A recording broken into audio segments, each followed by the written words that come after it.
Ko'nglimni og'ritdi sovuq qarashlaring,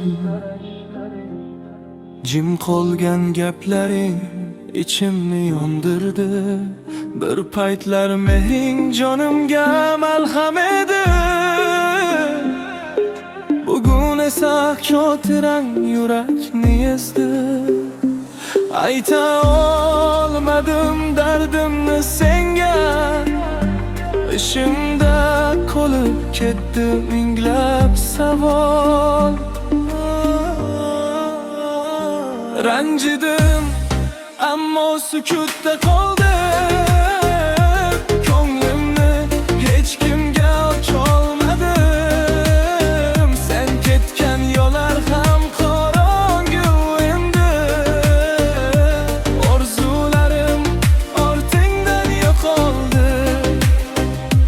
Ranjidim, ammo sukutda qoldim. Ko'nglimni hech kimga ocholmadim.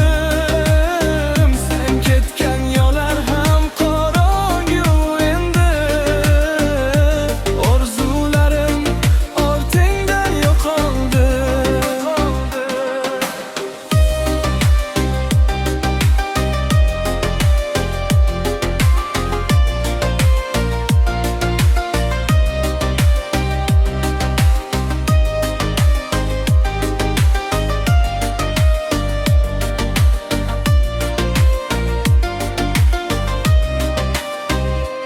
Birga o'tgan damlar yodimda hali, kulging hamon quloqlarimda jaranglar.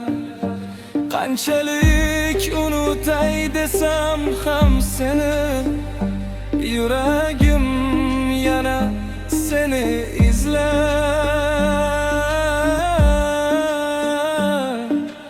Endi ortga yo'l yo'q, kech bo'ldi.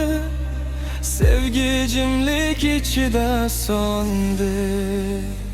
Ranjidim, ammo sukutda qoldim.